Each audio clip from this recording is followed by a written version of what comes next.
Secretary of State Marco Rubio just landed in Abu Dhabi today, and on his schedule for the next 3 days, face-to-face meetings with the U.S. Gulf allies. His goal, selling the U.S.-Iran memorandum of understanding to concerned partners.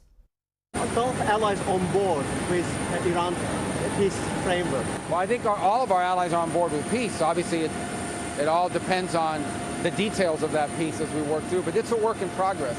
This is an issue that's been going on for 47 years. So the idea that somehow it's going to get solved in a day and a half, I don't think anyone's been selling that. I think there is a framework and an outline upon which we can make real progress. I think good groundwork was laid over the last 72 hours, but a lot of work remains to be done, and we want to hear from our partners. We want to make sure that their views are taken into account, and we understand their security concerns, their regional economic concerns as well. So it's natural for us to be here and talk to them because this is a very important issue for them. They're right next to it. CBS News intelligence and national security reporter Olivia Gazis is in the United Arab Emirates, and she joins us now. Olivia, Secretary Rubio says allies are on board with peace, but are they on board with the deal?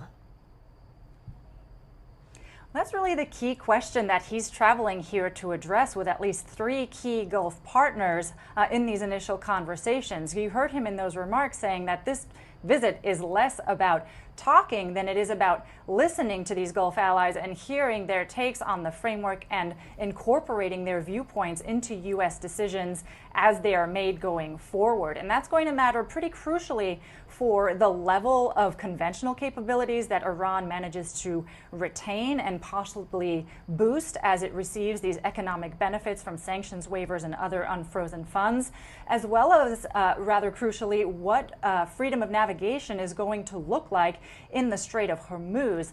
There was a lot of attention garnered today by a joint statement issued by Oman and Iran, who noted the costs associated with transiting the Strait of Hormuz. Not an overt indication that there's going to be a tolling mechanism imposed at the end of the 60-day negotiation, but at least floating the prospect that a conversation about that is going to be had. Secretary Rubio did make clear here in Abu Dhabi tonight that he believes that allies throughout the region are opposed to a tolling system being imposed in what are international waterways in the Strait of Hormuz. But the fact that that statement was released and the fact that he's meeting with GCC leaders over the course of this trip suggests that that topic is going to feature prominently in the discussions the next 2 days.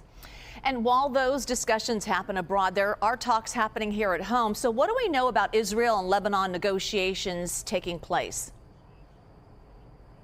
That's right. One of Secretary Rubio's top aides, Dan Holler, is leading those negotiations at the State Department in Washington, D.C. Senior U.S. diplomatic and defense officials convening alongside the ambassadors from Israel and Lebanon in what is the 5th round of those talks that have been convened in Washington.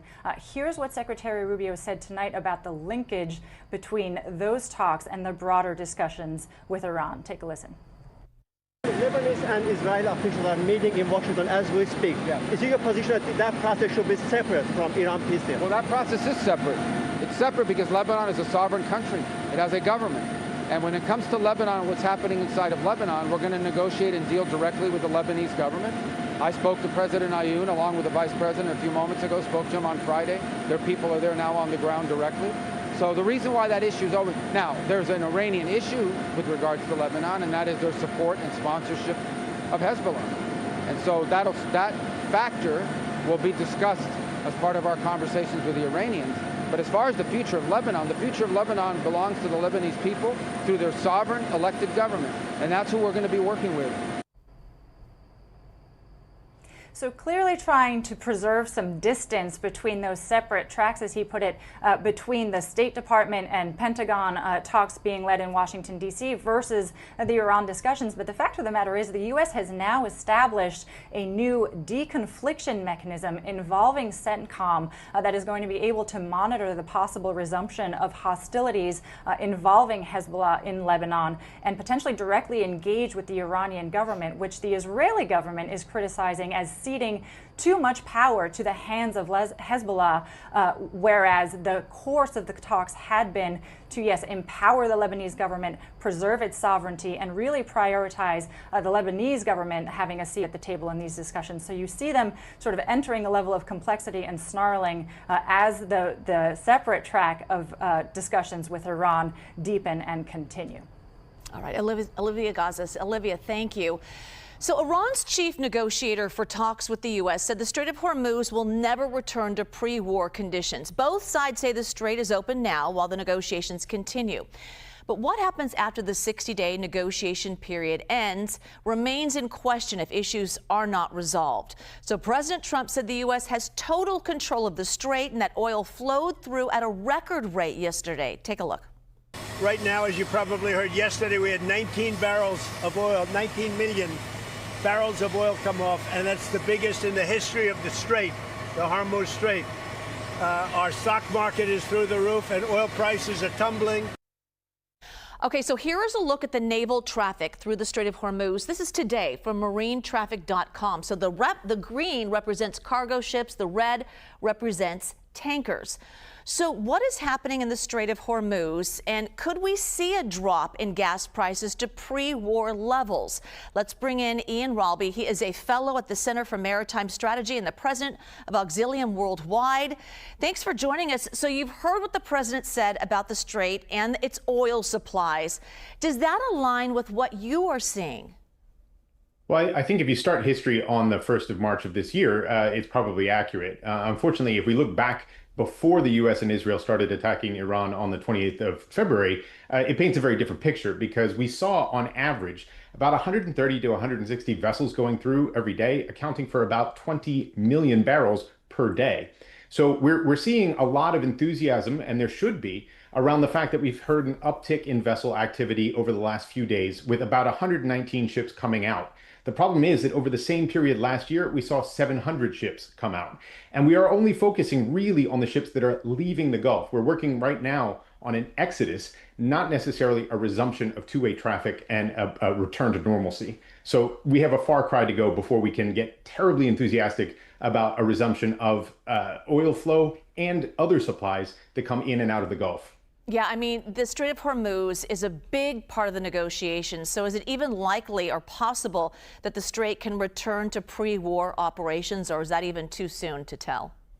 Well, it's going to take time. I think right now the priority is on getting the seafarers who have been stranded for 3.5 months, almost 4 months, out and back into the wider world.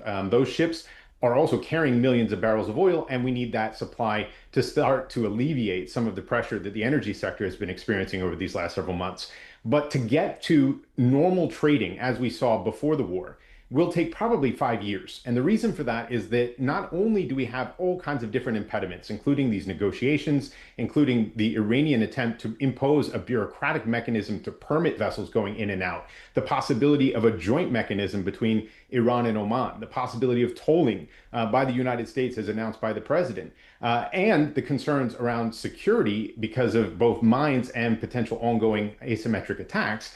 We also have insurance, which takes a while to get comfortable with a new situation. So all of that's going to slow some of the activity. But most of all, we also have damage to infrastructure. And so some of the oil and gas infrastructure that was pumping that energy supply has been damaged to the point it will take years to recover. And so until all of that is back up and running and all the issues are resolved so that the shipping industry has comfort that they're not going to lose either seafarers or millions and millions of dollars of cargo in the process of transiting the strait, we're not going to see a full resumption.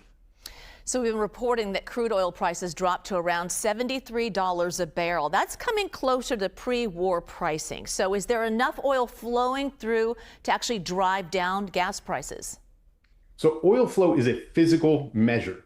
Pricing is more of a conceptual measure. We're measuring both how we feel about the economy and the price of oil, and that reflects how the prospectors price it. And so there's a little bit of enthusiasm right now because of these improvements, because of the statements from the president and the assurances that the MOU seems to provide. But until we are sure that there is actually going to be enough supply, we're in a volatile place and things could turn wrong very quickly, especially if, as the president announced last week, we did get to the point of running out of those critical reserves that we were relying on to supplement the losses of the 20% or so that was stranded in the Gulf. And so until we have a full resolution of a lot of what's happened in the war and these issues around the technical management and control of the strait, we can't be 100% sure that the oil prices won't spike again and cause some real challenges, especially as we head towards the winter months when the supply is most critical. Sure. Appreciate your insight. Ian Ralby. Ian, thank you. My pleasure.